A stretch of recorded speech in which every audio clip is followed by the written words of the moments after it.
자, 여러분, 오늘은 고난주간 월요일입니다. 우리가 큐티 본문대로 우리가 이번 고난주간에 말씀을 받을 건데, 오늘 제목이 여러분 무엇입니까? 큐티책 아무도 없어요. 자, 오늘 큐티책 제목을 보니까 담대히 예수님을 구원자로 고백하라입니다. 마태복음 16장에서 분명히 주는 그리스도시요 살아계신 하나님의 아들이시니이다 이렇게 고백을 했던 베드로가 오늘 26장에 와가지고는 그 고백이 무너져 버립니다. 고백이 무너졌어요. 우리도 마찬가지입니다. 교회에서는 주는 그리스도시요 이렇게 고백을 하는 우리가 삶의 현장으로 들어가서는 이 고백이 무너질 때가 많다는 것입니다. 여러분, 베드로는 오늘 왜 무너졌느냐? 두려움과 불안함 때문에, 고난을 받을까 하는 두려움과 불안함 때문에 고백이 무너졌는데, 우리도 마찬가지입니다. 두려움과 불안함과 염려와 걱정과 갈등 속에 우리 믿음의 고백들이 내가 있는 현장에서 무너지고 있는 거예요. 여러분, 오늘 이 말씀을 통해서 무너진 고백들이 회복되고 믿음의 역사가 회복이 되어서 고난 많은 우리의 삶의 현장에서도 강하여 용맹을 떨치는 우리 진천의 모든 성도 다 되시기를 바랍니다.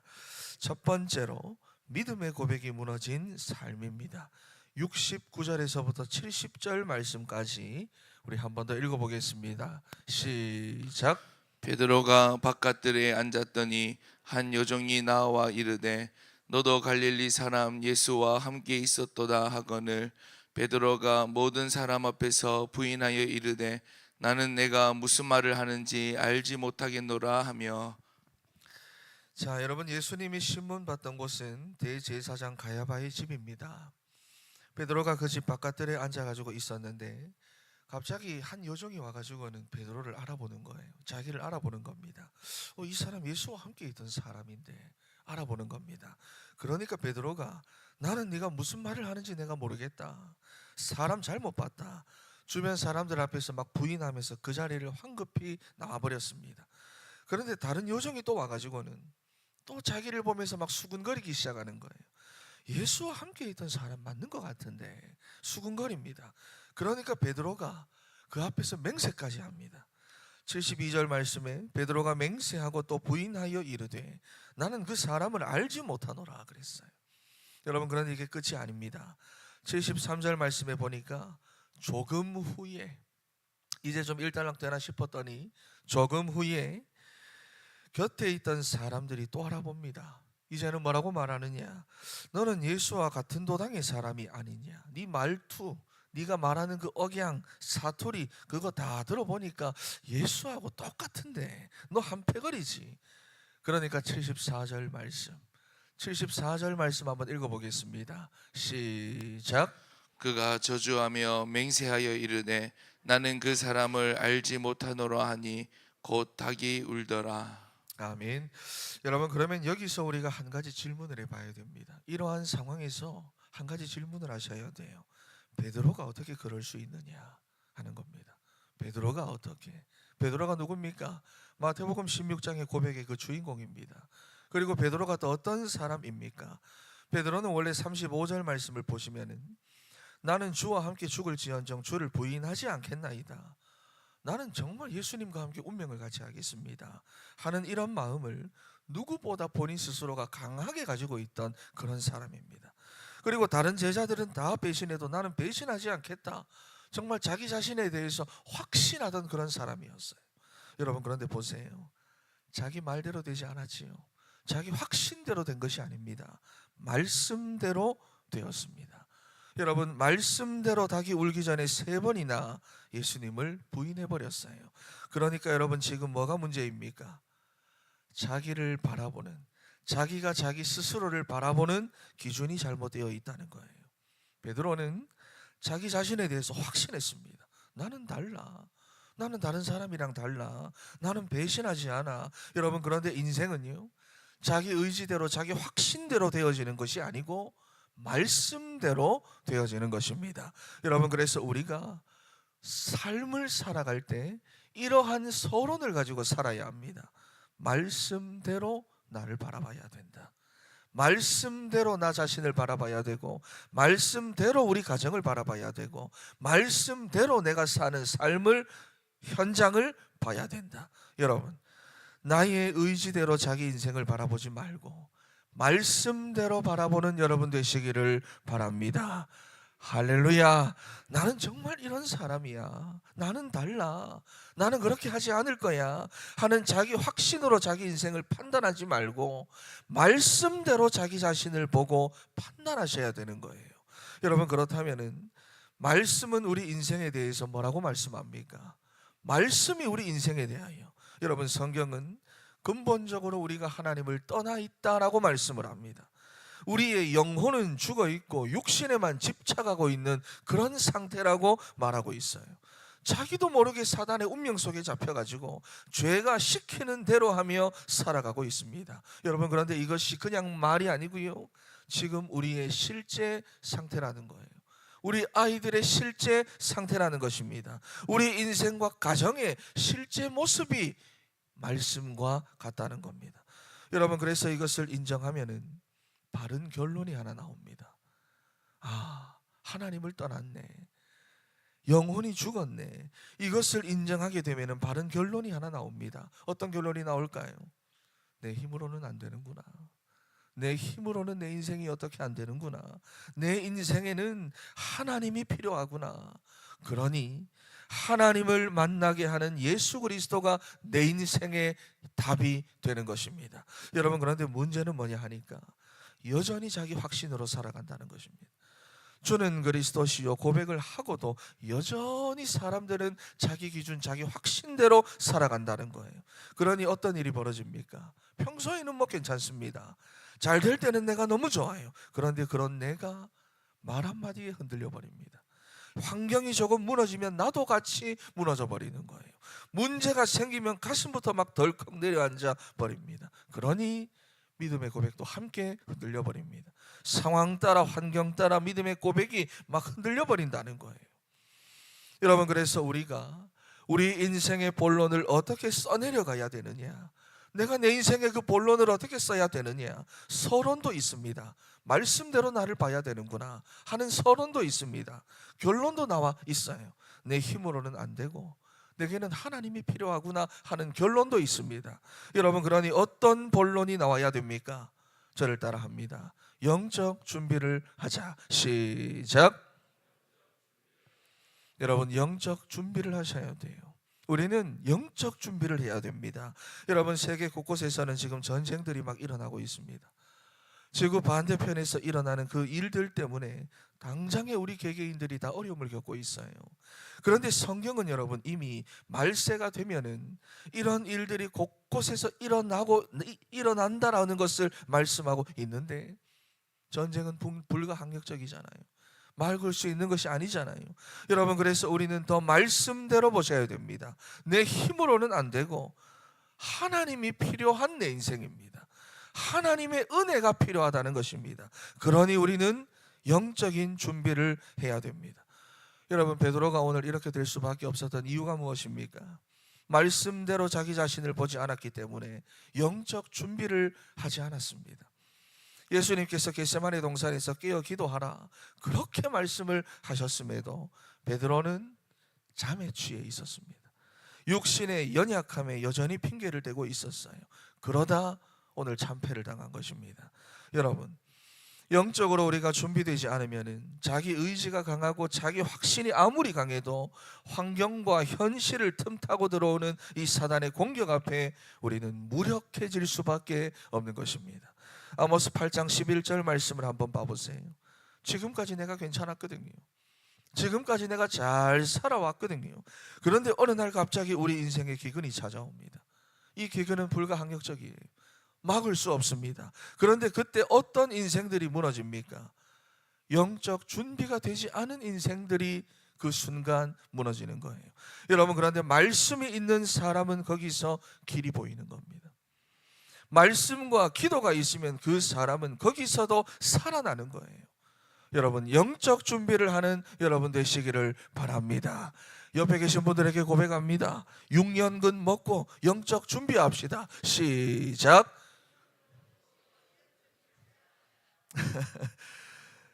여러분, 우리가 기도를 그런데 왜 합니까? 우리가 이렇게 모였는데 우리가 오늘 기도를 왜 해야 됩니까?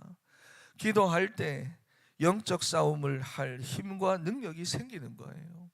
기도할 때 이러한 세상을 이기고 살아갈 힘이 우리 가운데 생기는 것입니다. 기도할 때 나 자신을 넘어설 수 있는 힘이 생겨나는 것입니다. 누가복음 11장 1절 말씀을 보니까 한 제자가 예수님한테 와가지고는 기도를 가르쳐 달라 이렇게 부탁합니다. 예수님, 기도를 좀 가르쳐 주세요. 기도를 부탁합니다.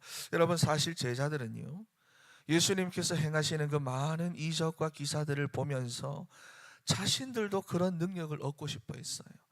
나도 저렇게 하고 싶다. 나도 저런 능력을 현장에서 한번 행하고 싶다.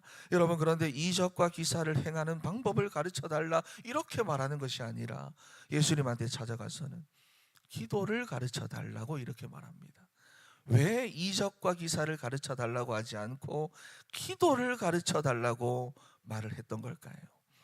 왜냐하면은 예수님께서 행하시는 능력이 기도로부터 임한다는 것을 제자들이 예수님을 통해서 봤기 때문입니다. 평상시에 습관처럼 기도하셨던 예수님의 그 모습을 보고는 기도를 통해서 놀라운 일을 행하신다는 것을 그들이 깨달았던 거예요. 여러분, 그런데 베드로와 제자들은 이런 기도의 비밀을, 이런 영적인 어떤 그런 힘을 놓치고 말았던 것입니다. 성도 여러분, 기도를 생활화해야 됩니다. 기도를 체질화 시켜야 됩니다. 베드로가 기도하지 않을 때는 오늘 본문에서와 같이 처절한 실패를 겪으면서 스스로가 상처를 받게 되었지만은, 기도하는 베드로는 시대를 뒤집어 엎어버리는 역사의 주역으로 쓰임 받게 되는 것을 우리가 말씀을 통해서 볼 수 있습니다. 여러분, 그것이 어디입니까? 예수님께서 승천하신 후에 베드로를 비롯한 제자들이 마가의 다락방에 모여서 다른 거 하지 않습니다. 거기서 주신 말씀 붙잡고 오직 기도에만 힘쓰며 말씀하신 성령을 기다렸어요. 언제까지 그렇게 합니까? 오순절이 이를 때까지. 여러분, 주실 때까지 기도하는 여러분 되시기를 바랍니다. 오순절이 이르렀을 때에 예수님께서 말씀하신 대로 기도하고 있던 제자들에게 성령이 임했어요. 그리고 성령으로 충만했던 베드로와 제자들은 상상을 초월한 만큼의 놀라운 믿음의 사람으로 변화가 되었습니다. 여러분, GM의 일본 법인 사장을 지냈던 사토 미츠루가 쓴 종이 한 장 차이가 미래를 바꾼다라는 책이 있습니다. 그 책을 보면은 아주 작은 차이를 극복을 하게 되면 현실을 바꿀 수 있다, 그런 내용이 있어요. 여러분, 마찬가지입니다. 남들이 볼 때는 정말 아무것도 아닌 것 같은 기도라는 그 작은 차이를 우리가 극복하면 우리의 삶에 여러분 놀라운 하나님의 능력과 복음의 능력이 나타납니다. 하지만 기도가 없으면 아무것도 아는 일에 오히려 내가 잡혀가지고는 자기를 잃어버리게 되는 거예요. 그래서 늘 흔들리고 갈등하고, 여러분이 종이 한 장 차이와도 같은 기도라는 이 차이가 우리의 신앙생활, 여러분의 영적 생활, 여러분 앞으로의 모든 삶을 좌우하는 것입니다. 성도 여러분, 강단 메시지를 언약으로 붙잡고 기도하여 종이 한 장 차이의 그 벽을 뛰어넘는 여러분 다 되시기를 바랍니다. 그리고 이를 통해서 속임수와 타락으로 향하게 하는 이 세상의 흐름 속에서도 강하여 용맹을 떨치는 우리 진천의 모든 성도가 다 되시기를 바랍니다. 두 번째입니다. 다시 고백하게 하는 복음입니다. 우리 75절 말씀을 다시 한번 읽어보겠습니다. 75절 시작. 이에 베드로가 예수의 말씀에 닭 울기 전에 내가 3번 나를 부인하리라 하심이 생각나서 밖에 나가서 심히 통곡하니라. 아멘. 여러분, 자신을 믿고 자신에게 확신하고 있다가 베드로가 큰 충격을 받았습니다. 자기에게 확신하고 있다가, 자기에게 희망을 걸다가, 자기에게 소망을 두다가 베드로가 어떤 한 사건 앞에 오늘 큰 충격을 받았어요. 그리고는 밖으로 나가서 오늘 통곡하는 겁니다. 그것도 그냥 아니지요. 심히 통곡하니라 그랬어요. 여러분, 그런데 여기서 중요한 전환점이 일어나는 거예요. 바로 말씀이 생각난 것입니다. 여러분, 예수의 말씀에 닭 울기 전에 네가 3번 나를 부인하리라 하심이 생각나서 예수님의 말씀이 베드로에게 생각난 것입니다. 여러분, 이게 중요한 거예요. 사람이 살다가 보면은 실패할 수 있고 넘어질 수도 있고 한데 그때마다 사람 생각부터 하는 사람이 있습니다. 문제 딱 생기면 내가 누구한테 연락하지, 누구한테 전화하지, 사람 생각부터 떠오르는 사람이 있습니다. 돈부터 생각하는 사람들이 있어요. 여러분, 그런데 베드로는 여기서 말씀 생각이 딱 나버렸어요. 여러분, 이게 정말 하나님의 은혜입니다. 말씀을 생각하는 사람은 살아납니다. 말씀 생각을 하는 사람은 치유되어져요. 여러분, 우리 원로 목사님 그렇잖아요. 1차 수술하고 2차 수술하고 병원에서 다 포기했을 때 그때 말씀 생각이 났어요. 내 영혼을 소생시키시고 자기 이름을 위하여 의의 길로 인도하시는 도다 그랬어요. 말씀 생각이 났습니다. 여러분, 여호수아 14장에도 보니까 거인 아낙 자손들이 살고 있는 그 아낙 산지 앞에서 이스라엘이 다 두려움에 빠져 있습니다. 여기는 우리가 정복하지 못한다. 여기는 정복하기 너무 어렵다. 그런데 85세나 되었던 노인 갈렙에게 말씀 생각이 났습니다. 40년 전에 여호와께서 말씀하셨던 이 산지를 내게 주소서. 여호와의 말씀대로 내가 그들을 쫓아내리이다 그랬습니다. 여러분, 오늘도 마찬가지입니다. 베드로가 비록 자기를 너무 확신하다가 넘어졌지만은 그 순간에 여러분 거기서 말씀 생각이 났던 것입니다. 그런데 같은 내용을 다루고 있는 누가복음 22장 61절 말씀을 보시면은요, 베드로가 예수님을 3번째로 부인하자마자 닭이 울었고 그 순간에 예수님이 베드로를 쳐다보고 계셨다고 말씀을 합니다. 그러니까 눈이 마주친 거예요. 그 순간에 예수님은 베드로를 주목하고 계셨고 베드로와 예수님은 눈이 마주쳤습니다. 그리고는 말씀 생각이 났다라고 말씀을 합니다. 여러분, 베드로는 분명히 영적으로 준비가 되지 않은 그런 상태였지만은 고백이 무너졌던 그 순간에 말씀 생각이 나도록 예수님께서 베드로를 주목하고 계셨던 것입니다. 여러분, 그러니까 말씀이 생각나는 것은 그냥 내 기억력이 좋아서가 아닙니다. 성령께서 생각나게 하시는 하나님의 은혜인 줄 믿습니다. 요한복음 14장 26절 말씀에 성령께서 우리에게 모든 것을 가르치고 주님이 우리에게 말씀하신 모든 것을 보혜사 성령께서 생각나게 하신다고 말씀을 합니다. 여러분, 이번 고난주간을 통해서 말씀과 성령의 역사가 여러분의 삶에 임하도록 말씀을 구하고 성령을 구하는 우리 사랑하는 진천의 성도 다 되시기를 바랍니다. 그리고 나서는 나중에 어떻게 됩니까? 요한복음 21장에 부활하신 예수님께서 베드로에게 찾아오십니다. 직접 찾아오세요. 그리고는 뭐라고 말하지요? 네가 나를 사랑하느냐고 물으십니다. 배신했던 그 베드로에게 주님이 직접 찾아오셔서 네가 나를 사랑하느냐, 네가 나를 사랑하느냐, 네가 나를 사랑하느냐 3번을 물으십니다. 왜 3번입니까? 자신을 확신하고 의지하다 3번을 부인했던 그 고백들을 주님께서 다시 회복시켜 나가시는 것입니다. 여러분, 베드로가 그 3번의 질문 속에서 뭐라고 답합니까? 내가 주님을 사랑하는 줄을 주님께서 아시나이다. 무너졌던 그 믿음의 고백이 다시 살아나기 시작하는데요, 여러분, 고백만 회복시키신 것이 아닙니다. 거기서 사명까지 회복시키셨어요. 사명까지 주셨어요. 내 양을 먹이라 그랬습니다. 그리고는 사도행전 4장에 오면은 예수님을 죽였던 그 공회 앞에서, 예전에는 그 공회 앞에 두려움과 불안함에 예수님을 배신했는데 그 똑같은 현장에서, 그 현장에서 당당하게 서가지고 외치는 거예요. 다른 이로서는 구원을 얻을 수 없나니 천하 사람 중에 구원을 받을 만한 다른 이름을 우리에게 주신 일이 없습니다. 예수는 그리스도다. 거기서 선포해 버리는 거예요. 여러분, 이게 바로 복음입니다. 무너진 우리를 그냥 두지 않습니다. 내가 내 현장에서 믿음의 고백이 무너졌다고 해서 하나님은 그냥 두지 않는다는 거예요. 여러분, 우리 인생의 무너진 고백을 다시 세워주실 뿐만 아니라 사명도 주시고 능력도 주시고 감당할 힘도 주시고 은혜도 주시고, 사랑하는 성도 여러분, 삶의 여러 문제들 속에서도 말씀이 생각나고 고백이 회복되는 이러한 하나님의 은혜가 여러분들에게 있기를 바라고, 그래서 삶의 고난 중에서도 강하여 용맹을 떨치는 우리 사랑하는 진천의 성도 다 되시기를 바랍니다. 결론입니다. 여러분, 톨스토이가 이런 말을 했어요. 인간 속에 하나님이 계시다는 것을 명심하는 것은 그 무엇보다도 강하게 악으로부터 멀어지게 하고 선을 행하게 하는 것이다 그랬습니다. 여러분의 삶에 믿음의 고백이 회복되어지기를 바랍니다. 그 고백이, 결국은 그 고백이요, 죄와 사단의 권세에서 우리를 이기게 만들고요, 우리로 하여금 온전한 하나님의 사람으로 주신 사명을 감당하게 하는 것입니다.